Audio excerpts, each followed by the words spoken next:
This may be my favorite part of the game.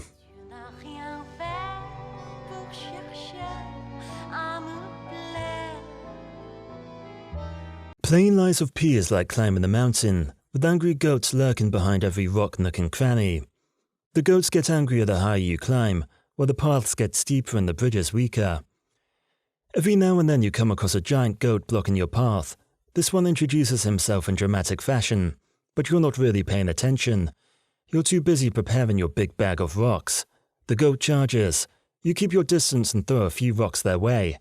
That only makes them madder. You run further away and keep on with the rocks until they explode. You breathe a sigh of relief. You set up your tent and rest.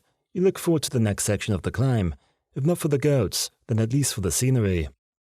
That scenery is impressive. There's Belle Epoque architecture, inspired by late 19th century Parisian design and other European structures from this era. There's a vertigo-inducing cathedral interior, its exterior an imposing Gothic facade flanked by strange winged statues. Then there's the grungier locations, including an open swamp area littered with piles of flattened puppets, a puppet-making factory filled with rusted machinery, heavy industry pipes, and great balls of fire, and a rickety old mining town. Each chapter of the game focuses on a specific location, ensuring there's enough variety throughout. However, it may be the Parisian-themed levels that reign supreme, simply because it feels nice to smash things up amid European opulence, and it's where those killer nutcracker puppets look most at home.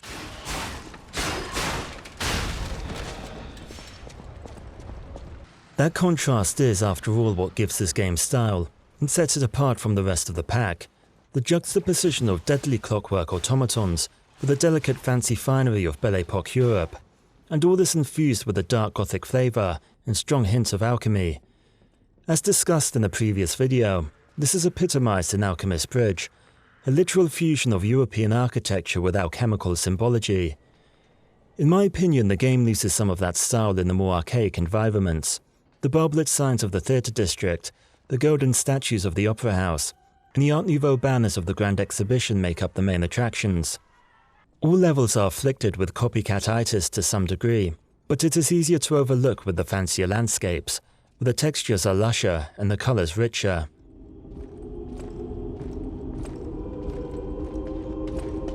Much has been written about the game's difficulty, and the frustrations at the hands of brutal boss design, but it's easy to forget that this game, like the era that inspired it, offers a wide range of sensory pleasures.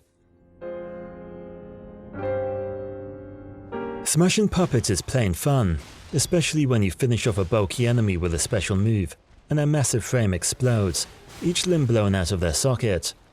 You feel fine doing this because they are just puppets after all hulking furnaces on legs, or hideous carcass monsters. The sound design is similarly satisfying. Blocking an attack with a perfect guard elicits a chunky clink and sparkly particle effects. The enemies are nicely varied too. It's demonstrated by those prototype robots in Vanini's factory who don't have their heads screwed on the right way. The haptic feedback packs a punch. Ambushing an enemy from behind is accompanied by machine-like rumbling from the controller, like a motorbike revving its engine. Farming for Ergo, the game's currency, can turn into a meditative experience as you seek to dispatch the smaller enemies in record time, then quickly stagger the bulky enemy to finish them off with an earth-shattering blow.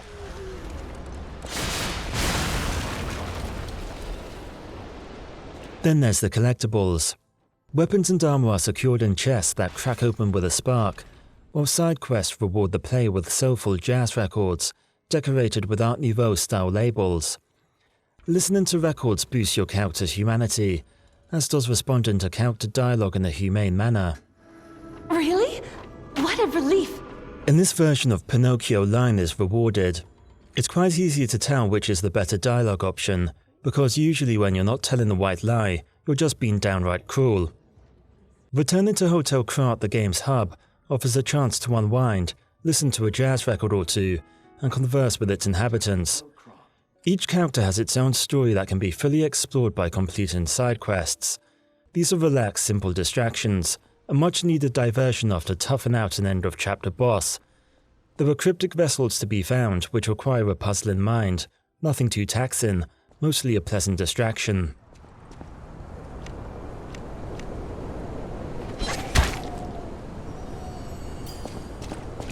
On the subject of difficulty, this was my first time playing the Soulslike. It took me just over 40 hours to complete the game, including all side quests and bosses, and finding all those quartz pieces you use to upgrade character abilities. Would I recommend this game to a casual player? I would say yes, with reservations.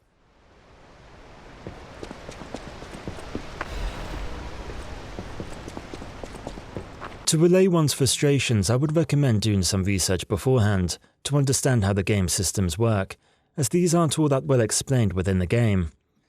Namely, it's best to level up your stats according to the weapon in hand, and it's better to plug your upgrade items into a single weapon, rather than spread them scattershot throughout your arsenal. Once you have decided on the playstyle, you may as well fully commit. Boss fights aren't all that difficult when you come equipped with throwables, a Specter to aid you in battle, and a friendship wish stone. The most difficult fight for me was the very last one. I counted 6 attempts. There were strategies you can use to essentially put the game on easy mode.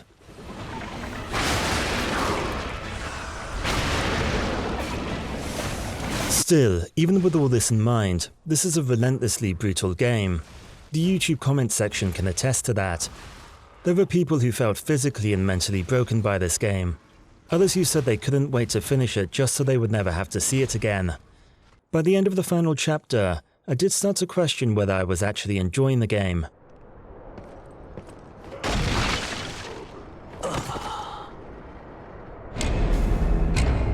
The final chapter is an uphill slog that could, in my opinion, have been half as long.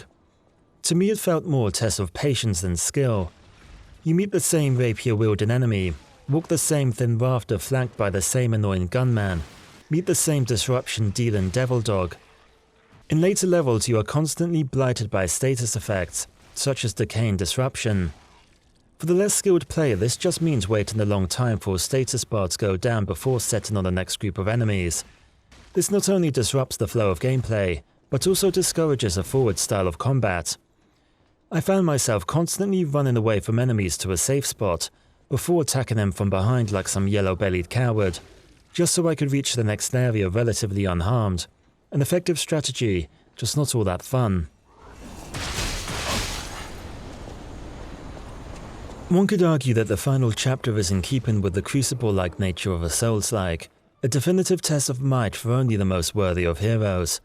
At the time of writing, the number of Xbox players who achieve the best ending is less than 3%. This would suggest that many players simply gave up. It would be interesting to see if this figure increases with time.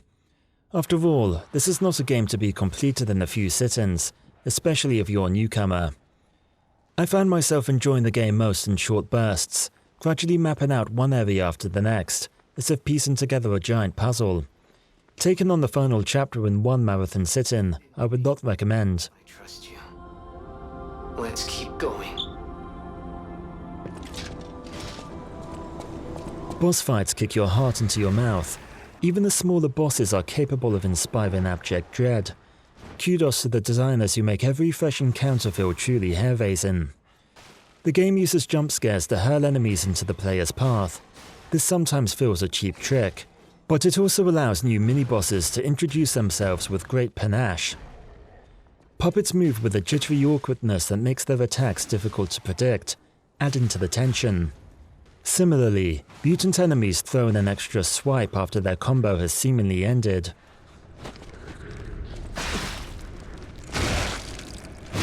One of my favourite late-game enemies, a rotund wooden Pinocchio toy, jumps about like a bouncing ball and spins the player around in a bear hug before smashing them to the ground.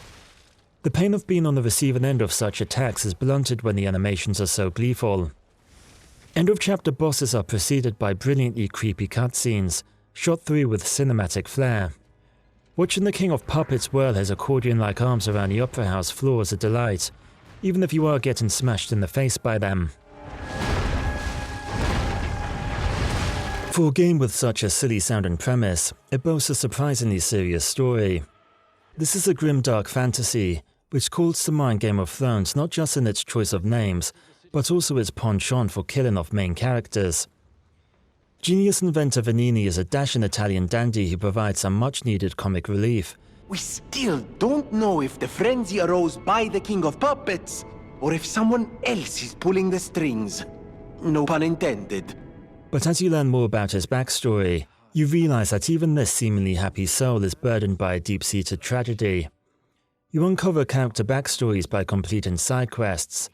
In most cases, the twists feel fairly commonplace, as you learn how character X is unexpectedly related to character Y. However, the voice acting is good enough to make you care. Sorry. It's just so sudden. I need some time to think. The overarching story is cleverly entwined with the game's mechanics. Characters you meet early in the game make more sense once you have gathered information about them, through documents, conversations, and the odd audio recording. This means that much of the story is only truly understood in retrospect. It may not be enough to make you want to replay the game, but it may just inspire you to rewatch cutscenes and reread notes in your inventory. The cryptic storytelling is where the writing shines brightest. The late game invites you to piece together fragments of memories to build up your protagonist's backstory. By the end, once the dust had settled, I found myself growing curious about the more mysterious aspects of the game. You're a legendary stalker. Ugh, so annoying. Germany, get rid of them. I'm off. On the other hand, there is a lot of waffle to sift through. Vanini begins a shot of limoncello and ends a bucket load of grappa, so to speak. And here I go again. Blah, blah, blah, and who cares, huh? And don't get me started on the king of riddles. I would rather stick my ears in the blender than endure another of his rhyming couplets, so to speak. Answer correctly or tackle with danger, but when you quiz with the king, danger's no stranger. And then there's Sophia, whose countless pleas to save Krat made me question whether she was one of those talking dolls with a pull string on the back. Save Krat. Save Krat. Please, save Krat. In short, a little less conversation, please. Which all leads to the question, is this game fun? While the boss fights are a thrill ride, it's hard to deny the rush you get from dealing that final blow. Exploration is fun the same way piecing together a puzzle is fun, except each piece has razor-sharp edges. Fun just might be too strong a word. It's fun like studying clockwork. You marvel at the craftsmanship and how all the pieces fit together, but you also get annoyed when the gears get stuck, and the second hand jumps back and forth, and by the end you are just pleased you got the thing ticking in the right direction. It's an impressively built machine decked with lots of satisfying flourishes, and I'll leave it at that.